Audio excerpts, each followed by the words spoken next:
Welcome to New Filmmakers Los Angeles in partnership with MovieMaker Magazine. My name is Danny DeLillo. We're here at the South Park Center, and I'm delighted to be joined with Charlotte with her fantastic film, Psycho Baby.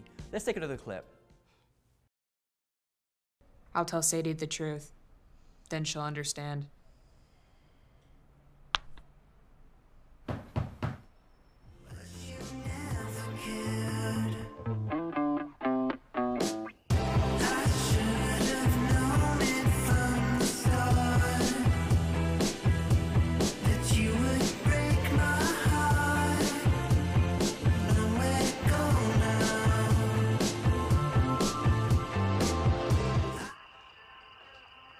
Hi, you. Fuck. Charlotte, thank you so much for being here. Welcome to the New Filmmakers Los Angeles family. Really happy to have you here. Psycho Baby was absolutely brilliant. I've got so many questions, but for those that haven't seen it, tell us a brief synopsis.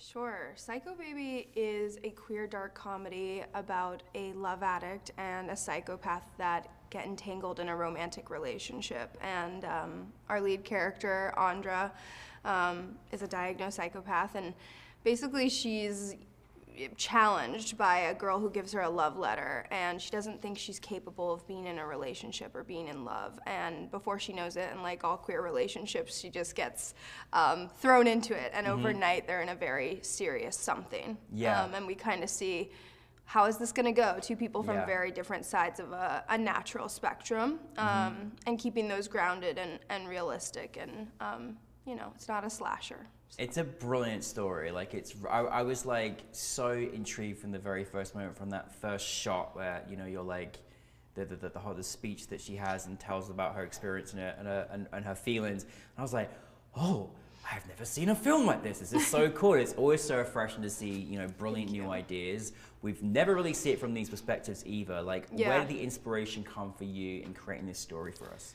Yeah, inspiration came from a lot of places for me with this film, but I think initially it started with heartbreak. I think queer relationships have a way of being especially heartbreaking. I've had my fair share of, you know, I've dated men, I've dated women, but I was going through a very tough breakup at the time, and you know, when you break up with someone, people are often saying, "Oh, they're such a psychopath," or they, you know, your friends love to. We throw that word around a lot, don't we? We throw it around. We love to call anybody a psychopath. Without not knowing the meaning of it. Right, and not knowing how intense that is, and that also people live on the ASPD spectrum, and that it's very insulting. Yeah, but absolutely. It's true. We do all think like everyone we date is a psychopath to some degree, and that's how we, I think, justify and make peace with something ending.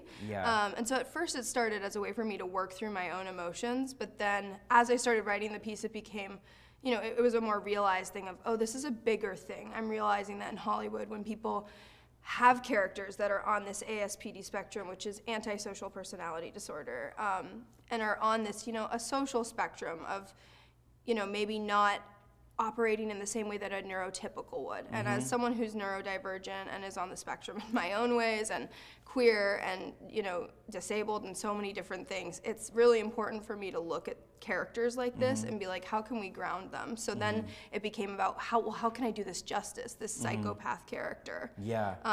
And you did a great job with that, though, honestly, Charlotte. You. Like, it's so interesting because, you know, I went, after I watched your film, I went on this like complete rabbit hole of YouTube and every psychopath, but we don't really see a psychopath like this character. Like, what it's always going to be like the flipping, you know, someone that's done serial killed and done things like that. We never see the spectrum side of it, like the everyday life of people, because I think we're so used to thrusting that word out there, in you know, in such a derogatory way to people on a spectrum. And you did it so well. What was kind of, firstly, I just want to, we'll get into the casting because I thought your cast was so good.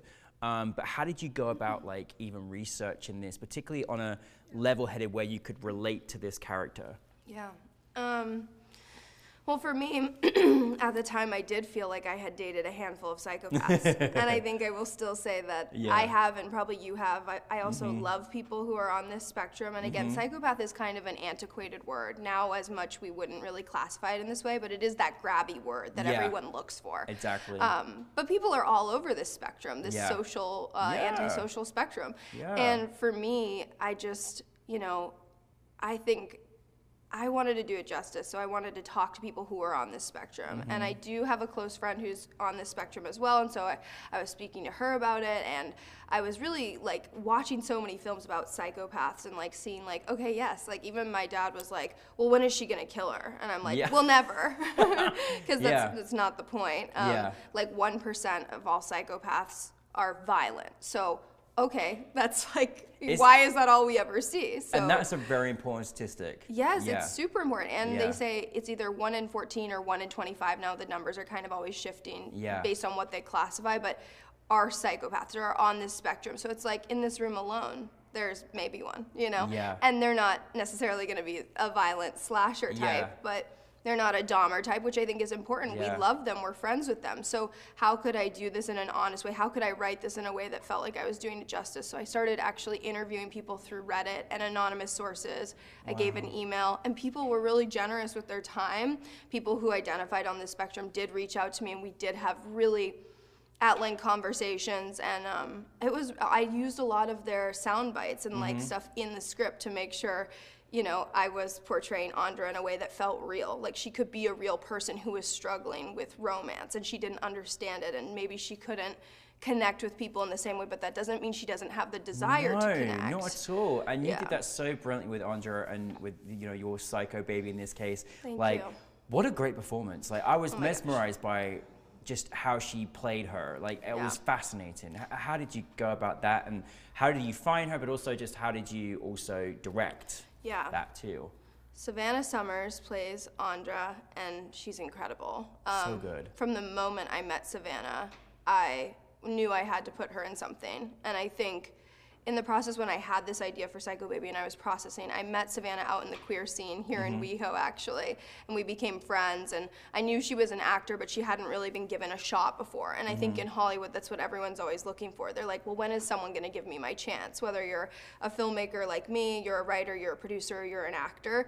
And for her, I could feel that. Not the desperation, because I'm desperate too, for sure. We're all like desperate. We're like, give me that opportunity. But she was talking to me one night, actually at a bar, telling me, I just feel like I haven't had this chance yet. And it really stuck with me. And she ended up sending me some of her self-tapes and monologues. And I was like, they're just a tremendous actor. So I wanted to workshop a character around Savannah's strengths. And I just felt, no one could do Andra like Savannah, because Savannah has a way of doing the research, but also really tapping in. She's quite method, and you know, she already has a little bit of a deadpan air to her, so, you know, a little bit of an Aubrey Plaza thing. So I was like, this is gonna be within a great range for her, but also challenge her. And also when I work with actors, like when I cast Truman Flyer, who played Sadie, another big part of it for me was, it was an extensive search to find Truman, but it came through a friend of a friend, and she had never performed before. So this was her first thing, which is, it's crazy. So that was like nerve-wracking, because I was like, this is a first-time actor.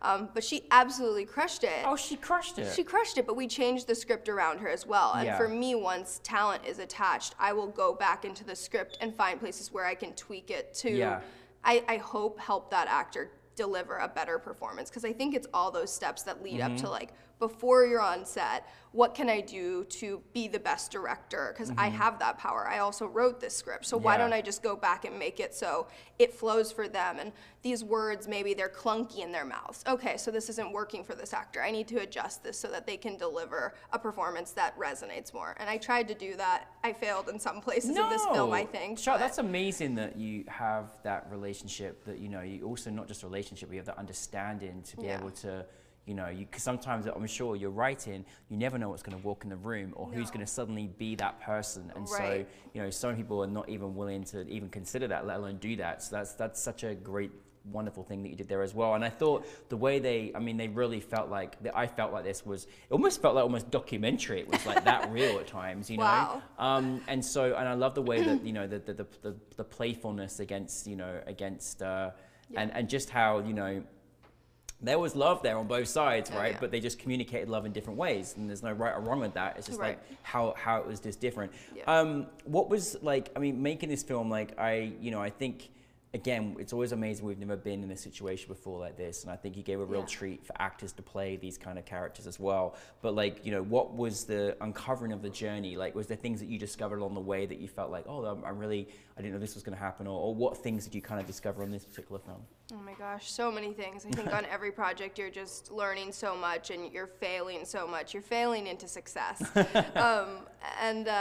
I don't know, with this film it was especially challenging because it was so voiceover heavy, which I think, again, people always say it's a no-no. When you're in film school, when you're in art school, when you're talking to other filmmakers, they're like, don't do voiceover, it's gonna be so cheesy, it's not gonna work. And I felt kind of challenged by that because I was like, I really think this character, the comedy of it will be watching her be in a scene and then also having her inner monologue, and she'll be judging people, and she'll be ruthless. And to me, that's funny because she's just being honest. She's just being her. And so timing all of that was actually quite a challenge when we were in certain scenes where there were other people with Savannah. And I mean, gosh, there were just so many things. I will say too, like we shot this film a long time ago. We shot it actually the weekend before the first ever pandemic shut down. Oh my goodness. But that presented our biggest challenge ever because once we were in post, people were really depressed. And it took us forever to get through post, like unlike anything I've ever experienced. And again, when you're working with such a low budget, and when I say low budget, I mean a few $1,000s, like very, very low. It was with my friends, it was with my community. And so I couldn't say to people, you need to get this done right now, because they're not being paid well or they're not being paid at all. So I kept wondering when we were gonna finish this because, I had never worked on a project before where everyone, and I mean everyone, in post, in the cast and the crew, were so unavailable. Everyone was in a dark place at this time. No one knew what was going on. We couldn't schedule ADR sessions for over a year. People moved out of LA who were working on the film, so getting them back and the timing. So it took us years to finish the film, which is so funny because I've had other projects that are the same length that we finished in post in 2 months, you know? And you're like, how did this take so long? But I like to say this was the baby, and it needed its time, and it was a pandemic baby. And so it's... Pandemic psycho baby? It's a pandemic psycho baby. So that was a huge challenge, though, people's mental headspace. I also, mental headspace is rough, and then you've also got the fact this is also a psychological psychopath, relationship film as well, on top of all of that. Right. It's very nice to see, as someone who programs a lot of, LGBTQ film festivals and juries and things, it was also fresh to see the backdrop of this story about two females that are in a couple together. It wasn't totally the story. Of course, there was identity discovery and sexuality, all those things, but you had a level of where there was more depth to the subject and the story than that film. We talked about this just off camera, but that's something that's important as well, isn't it? Is the showcasing these relationships and these stories, making sure there's complexity in the stories we're telling around queer film, right? Yeah, I mean, in general, queer films are so far and few between, and really good ones are even tougher to find. And I just think, in general, for me as a queer filmmaker, that's always going to be at the very front of what I'm trying to do. I'm trying to make a difference. I'm trying to create representation for my people, for the LGBTQ+ community and other communities. I think this is such a wave of diversity, and we're seeing people push for this now more than ever, and it's so important that we all be inclusive and allow filmmakers and artists to come forward and share their POV. And for me, in making anything, it can't just be about the most commercial aspect, which I don't want to just see queer trauma over and over again necessarily, and the coming out story, as we were talking about, it's like we've seen it so many times. What about just seeing queer people struggle in a different way? Because we struggle in, as you know, so many different ways. It's not just about the coming out. That is one of the greatest hurdles, and I no shame to anyone who wants to process that in film. I think I will still watch every single one. Absolutely. No, I think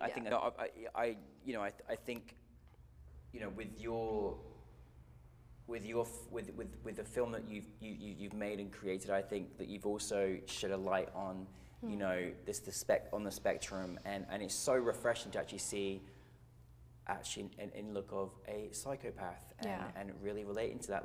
What's the reaction been like from that perspective? Yeah, I mean, I think for some people it definitely catches them off guard. And not every film is for everyone. Yeah. And I do always like to preface that, but I want anyone who watches this to know that this came from a place of love, and it came from a place of wanting to create more representation for two different groups of people. People on the ASPD spectrum and also SLAW, Sex and Love Addicts Anonymous. And as someone, for me, I like don't love to throw it around, but I'm definitely like a recovering love addict. And for me, Sadie was a character I more identified with. And again, when we see SLAW individuals, they are so unhinged. They're just wild, and they're swinging from the rafters. And so again, showing people who are coming from two different sides of this, and knowing that you love people and you know people who are in both of these camps and who are working through things, and everyone is working through something. And so this script did come from a place of love, of wanting to show that two people can come from completely different places, and it's like ships in the night.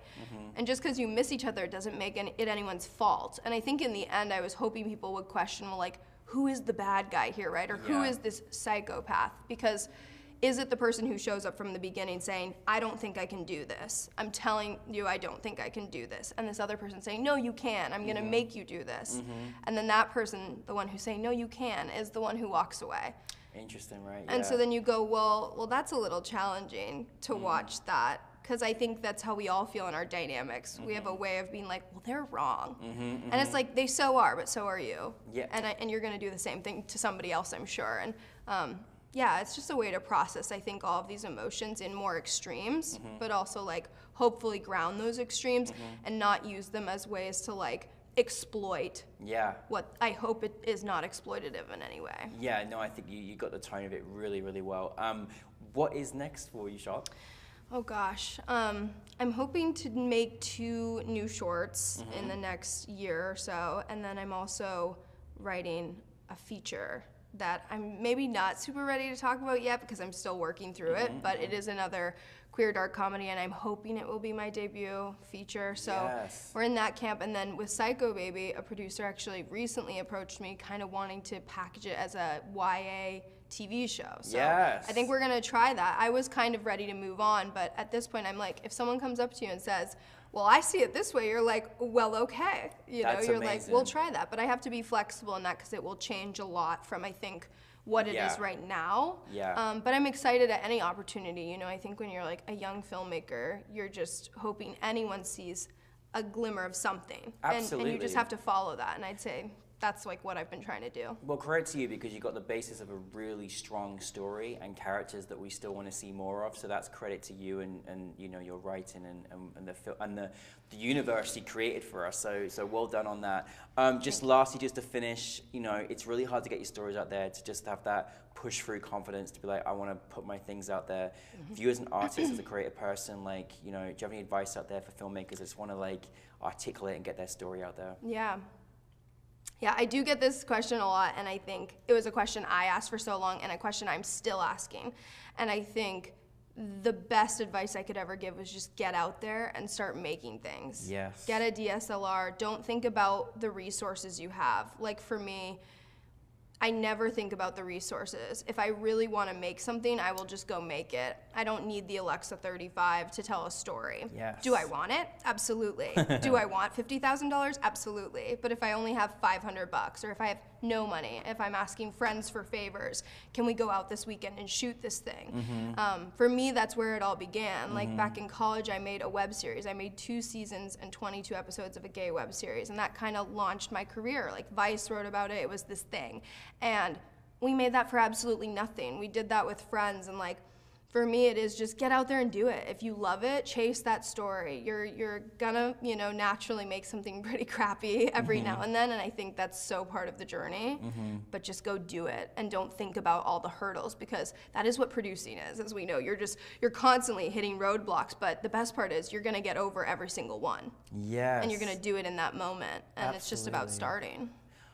Charlotte, thank you for the TED Talk. My goodness. I mean, my goodness, she could. Yeah, absolutely. Charlotte said, get out there and do it and make no excuses. No, I think that's a fantastic piece of advice, honestly, because, you know, there should be nothing holding us back, and just give it, you know, put out there, give it a go. And but just to reiterate, it looked like fantastic quality in terms of what you had in front of camera and behind camera. So, you know, credit to you on making that on the budget that you were given as well. So well done. So thank you, Charlotte, for being here. Welcome to the New Filmmakers LA family. Can't wait to see many more of your projects. So thank you very much, Charlotte.